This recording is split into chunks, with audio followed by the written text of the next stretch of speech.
Believed to be in Jamestown continues today, plus the community coming together to help neighbors in need.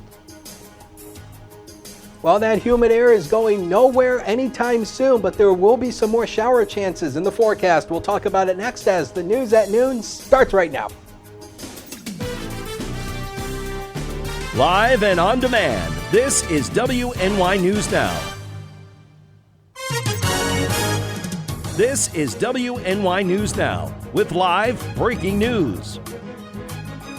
Non-essential travel with Canada and Mexico is restricted again until September 21st. Thank you for joining us for WNY News Now. I'm Justin Gould, and we start with live breaking news. The Department of Homeland Security extended restrictions today, citing coronavirus Delta variant concerns. The U.S. has limited non-essential travel since the COVID pandemic started.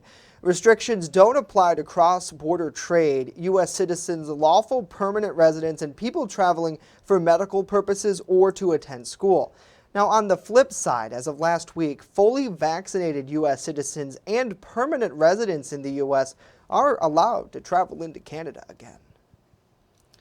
Well, the Chautauqua County Sheriff's Office and Child Protective Services are asking for your help in locating a missing 13-year-old girl. Officials say Grace Van Lingham from the village of Westfield was last seen Wednesday at 6 p.m. in Jamestown. She was last seen wearing white jeans with holes in them, white sandals, and possibly carrying a backpack. Van Lingham is described as a white female with light brown hair, 5 feet tall. She's believed to be in the Jamestown area and not in any immediate danger. However, anyone with information is asked to call the Sheriff's Office at 716-753-2131 or simply dial 911. Well, New York State's unemployment rate continues to decline.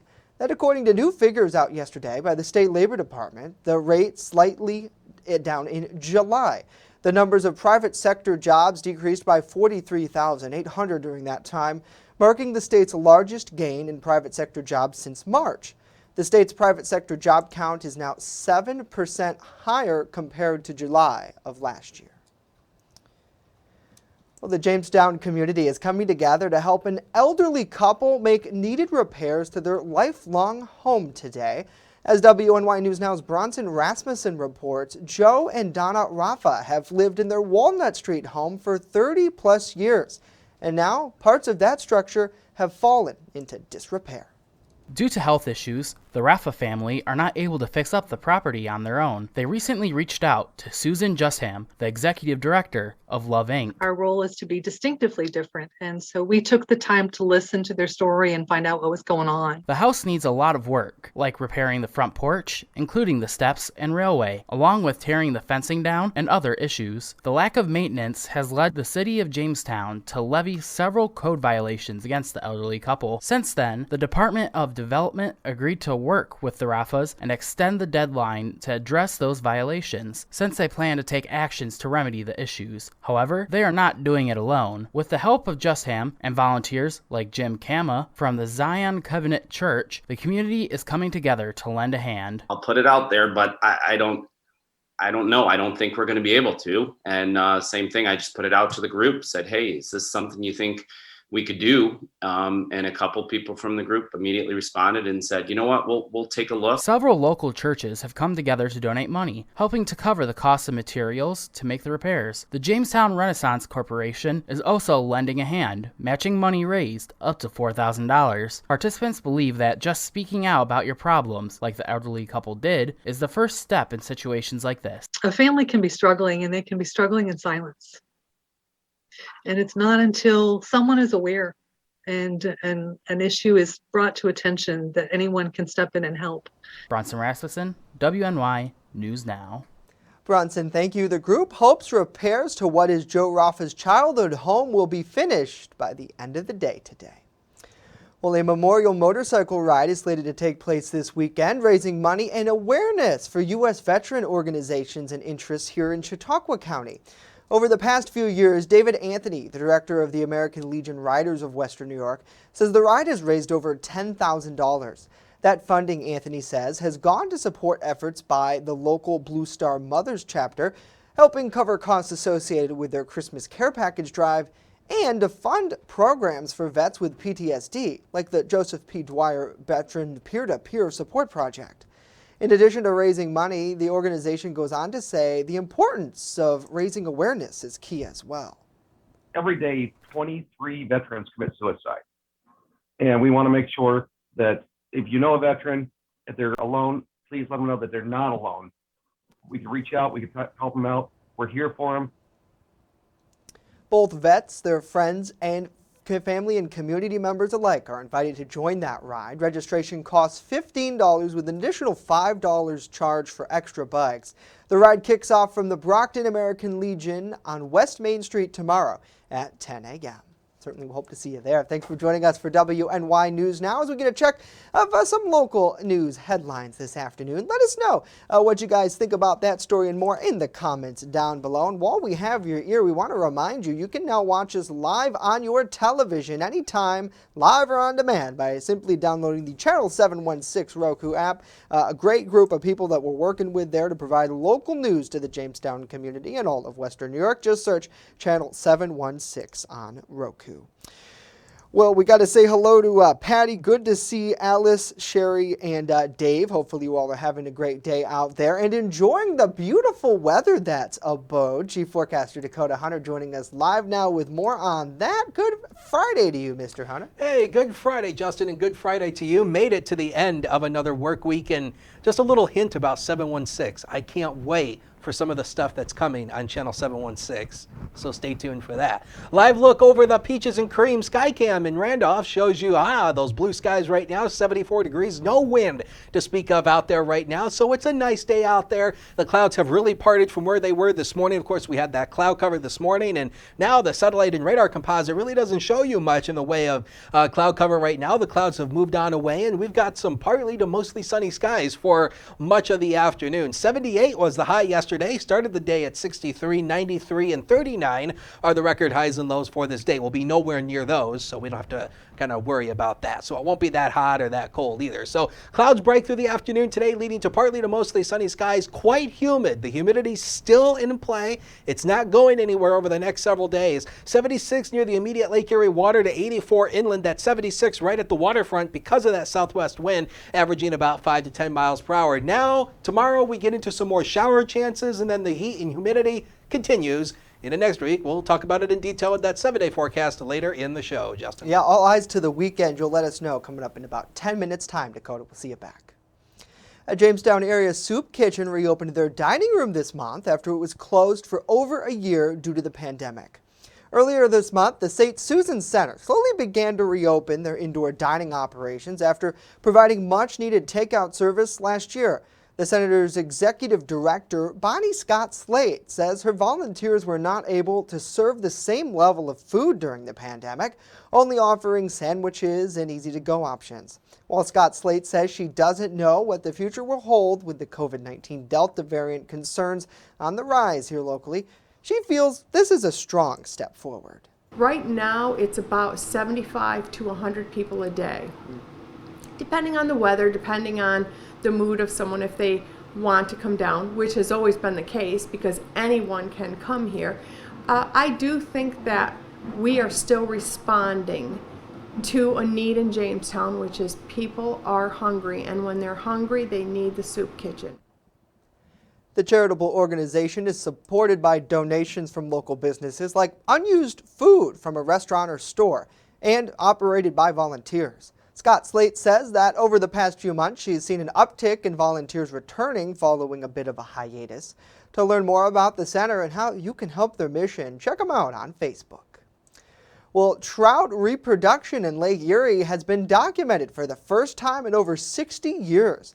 That's according to New York State's Department of Environmental Conservation. The DEC's Lake Erie Fishery Research Unit confirmed that wild lake trout, baby trout, were found in the lake on Wednesday.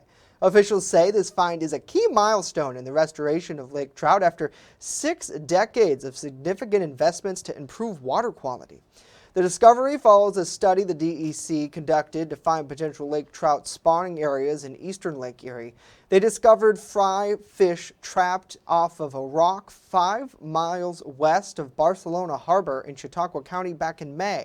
Researchers at Trent University confirmed the identification of the trout through a genetic barcoding in July. Lake trout were once the top predator in the lake. Some of the fish even measured at 75 pounds. Commercial fishing for lake trout in Lake Erie started back in the 1700s, and they destroyed the lake's population. By 1965, there were no more lake trout to be found. Coming up next, a lot more to tell you about, the latest on a new dog park that's slated to officially open tomorrow in Warren County. And later we go live to the Chautauqua County Humane Society to meet a new furry friend featured in our Pet of the Week segment. But first, well, here's a fun fact. The Smithsonian Institution operates not one, but two National Air and Space Museums. I'm Matt Knadler at one of those locations here in Chantilly, Virginia. Coming up, we'll take you on a tour and tell you how each of them is unique.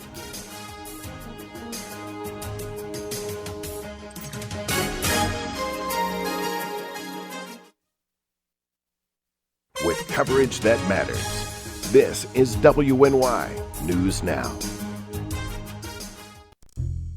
Located along the Amish Trail, the Randolph Retail Company offers a variety of clothing, jewelry, and gifts for any occasion. Offering uptown merchandise at small-town prices, our locally owned business balances quality and value. With complimentary gift wrap here at the Randolph Retail Company, we pride ourselves in personal service.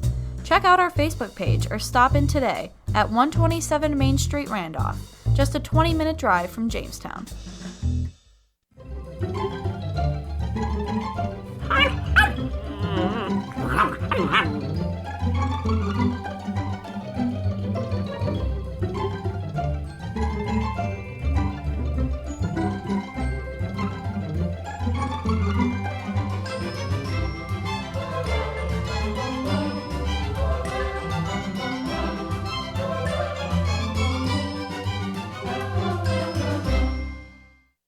EagleZip.com is your local one-stop shop for all of your home and business computer needs. Located on Fluvan Avenue Extension, just outside of Jamestown, EagleZip.com sells and services all brands of desktops and laptops, as well as servers and network equipment for your business. All new computer sales include transferring your data from your old computer plus a 2-year warranty. Call EagleZip.com today. Stop by EagleZip.com today and let us make computers easy for you.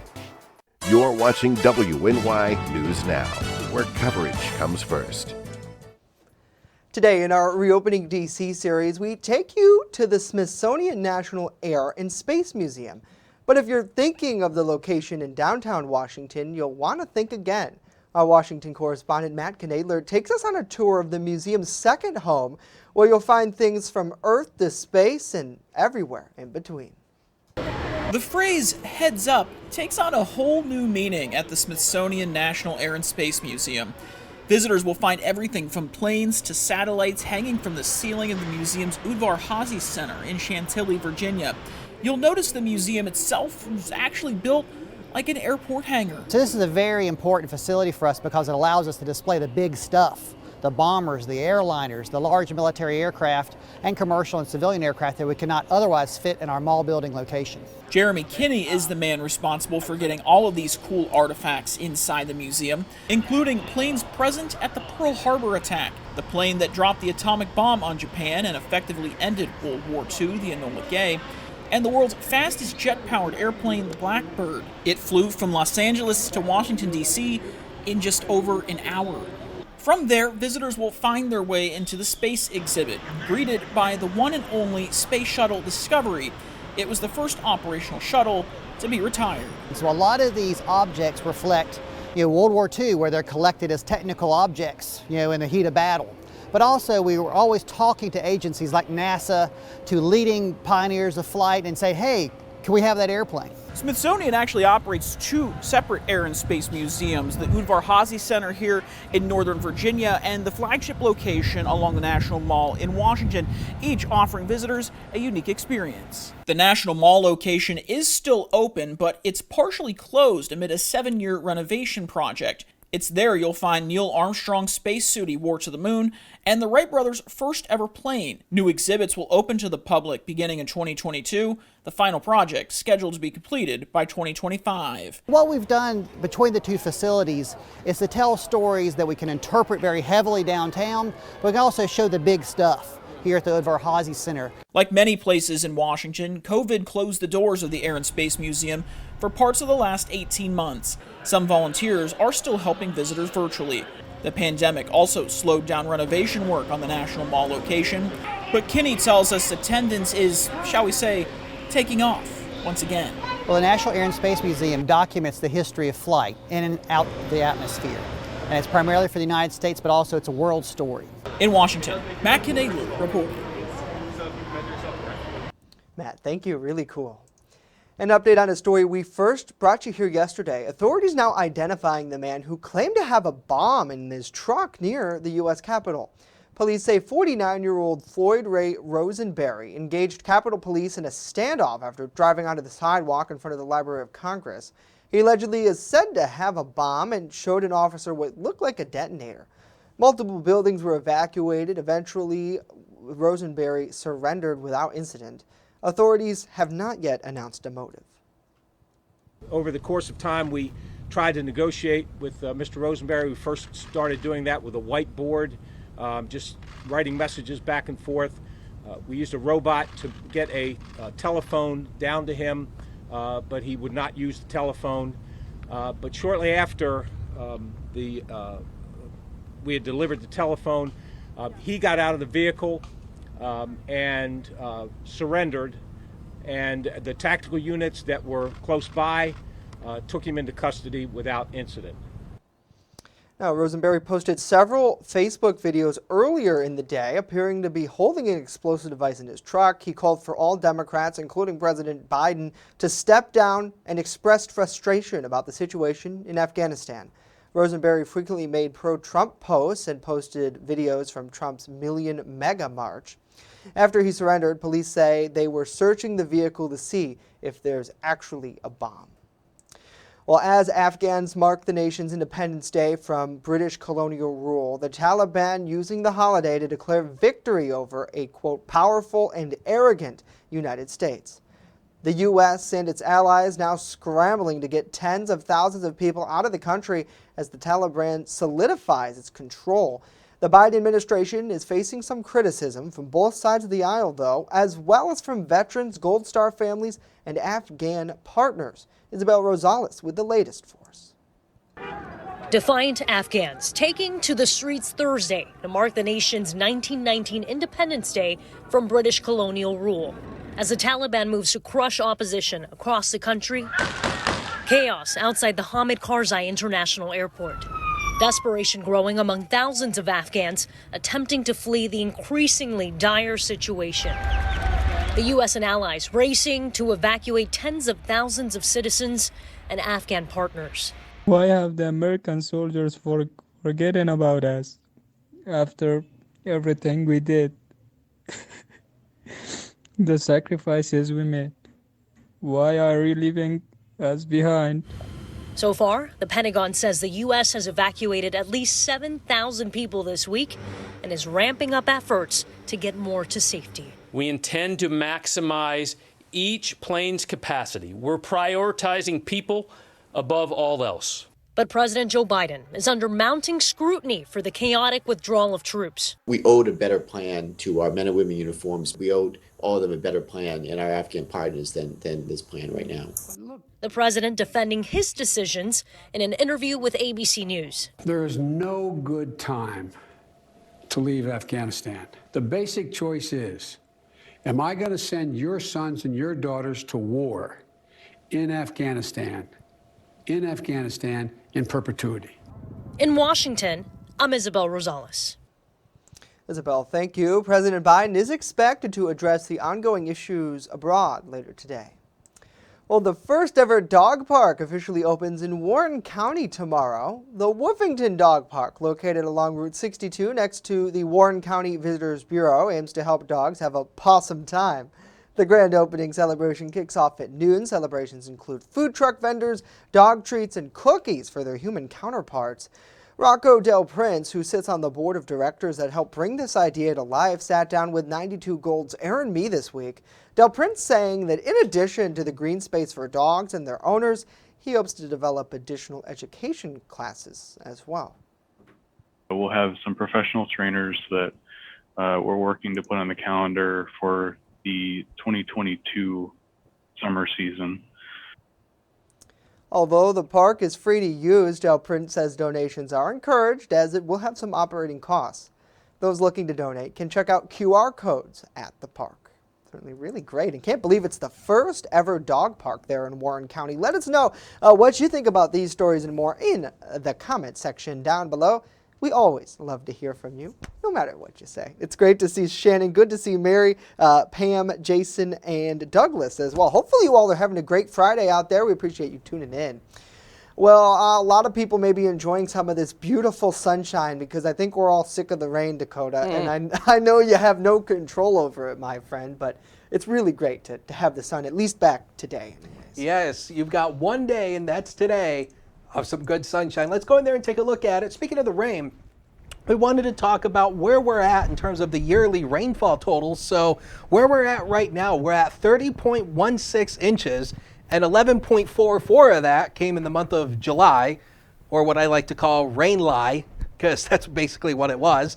And we're actually running above average, but not by much, only by 2 2/10 of an inch. The average for this date, the average yearly rainfall total today should be 28.06. So again, we're not running too far above average, and we'll have to wait and see as we go throughout the rest of the year where we end up. But yeah, that muggy meter, it's kind of not going anywhere. It's going somewhere, but it's not going in the right direction. It's going up. You'll notice by Monday, we're into that oppressive category, and by early next week, it's going to start to feel tropical around here. So yeah, more humidity is on the way, and you know what that's going to do. Feel those showers and thunderstorms. So a good place to be is right near the Lake Erie water. 72 is the current water temperature off Buffalo, 76 off Erie with a west wind, 5 or 10 knots, and wave heights 1 foot or less. So looking good out there if you want to take your boat out on Lake Erie. Downtown Jamestown right now, just a few clouds from the HD News Now cam. We're at 75 as a noon hour with a southeast wind of 8, and there's that icky dew point at 65. So again, the closer the dew point gets to the air temperature, the more muggy it is, and you're going to feel that mugginess as you walk outside. So high pressure is built in across the upper Great Lakes. This is a stalled front across the northeast right here. This is that front that's stalled out, but we do have high pressure that is now since built in, and that is leading to some good weather for today. So let's take you through the day on Future Scan, or at least the next couple of hours on Future Scan here, and you'll see here nothing really showing up here. Partly to mostly sunny skies for much of the day. Future Scan does paint a couple isolated showers out across eastern Cattaraugus County going into Wellsville and out towards the eastern part of I-86. Wouldn't rule that out, but I do think the majority of the day today should be mainly dry. And then look at tonight, partly to mostly cloudy, or really a nice night out there. And then by the time we go into tomorrow, you'll notice Future Scan popping up again, a few more showers and thunderstorms for tomorrow. These are going to be fueled by the daytime heating process and all that humidity that we're going to have in the air. These are going to be fueled by that. So again, it's not going to rain everywhere, but again, you will be dodging some raindrops through the day on Saturday. So let's take you through MetroCast here. New look to MetroCast, by the way, with the new graphics that we rolled out about a couple weeks ago. 78 at 2 o'clock today, partly to mostly sunny. So it'll be a nice afternoon overall. By the time we go to 6 o'clock tonight, the clouds still should be somewhat parting out there. By the time we go there, 79 degrees. And then by the time we go to 10 o'clock tonight, not cooling off too much, 71, but partly to mostly cloudy out there. But it still will be another muggy night. Now, I've got the future. The next 7 days of your life are right here on the screen. 83 on Sunday. The heat and the humidity ticks up by the time we go into Monday and Tuesday. It'll be feeling more tropical out here. And Wednesday and Thursday, a chance for spotty afternoon showers and thunderstorms. We'll take a break. Be right back.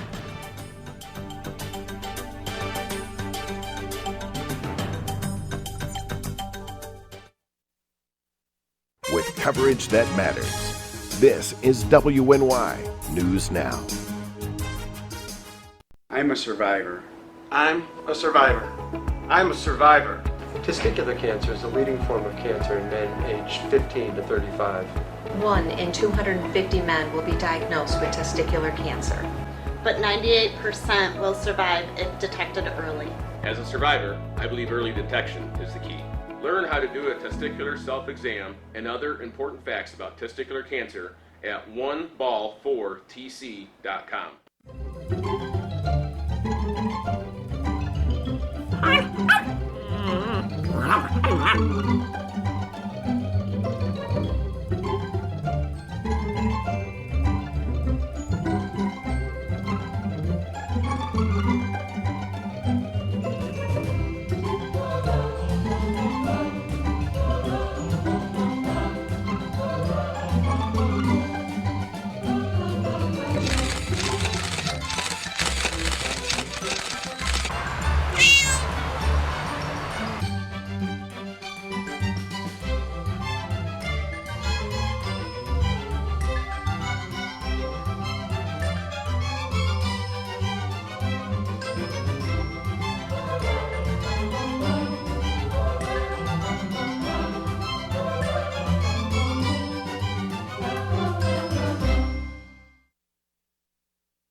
You're watching WNY News Now, your source for breaking news. Welcome back to WNY News Now. It's Friday, so you know what that means. In an effort to help animals find a forever home, we're partnered with the Chautauqua County Humane Society, and my favorite segment, it's the Pet of the Week. Joining us live is Amanda Sublett to talk more about the featured furry feline that we have this Friday. Hi, Amanda. Hey, Justin. Today I have with me my friend Rocket. Look up. He is about 2 years old. He's kind of on the lazy side. He normally likes to lounge in a good hiding spot. See there, buddy. Turn around. You come up here.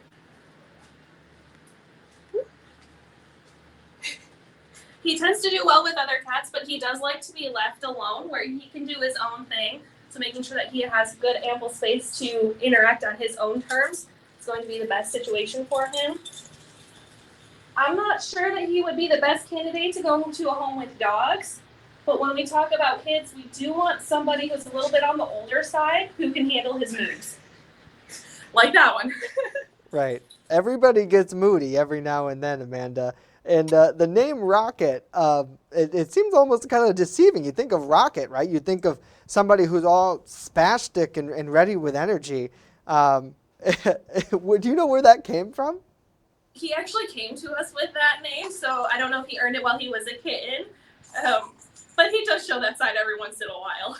Yeah, absolutely. Absolutely. You know, everybody, every now and then, you know, we all have our moods, and it looks like he just wanted the litter box. You know, it's what are you going to do? So you mentioned definitely not a home with dogs, but overall, do you feel, minus obviously that little, hey, get out of my way, buddy, but he kind of goes well with the rest of the crowd? He really does great here. It's the dogs that would concern me because he likes his space. I want to make sure that when he goes into a home that he's going to be happy there too. And a lot of the dogs aren't going to be able to respect that. Yeah, absolutely. And there's so many great cats you guys have there at the Humane Society. So, you know, if someone were to set up a time, maybe they like what they see with Rocket, and they met with him, is that something where they can also look at some of the other animals that you have available as well? We do try to allow everybody to meet everybody that they're interested in seeing, but we do still work by appointment, so we only have a limited amount of time. Dogs are definitely, we need an appointment set up because we want to make sure everybody is a good match before stressing anybody here out.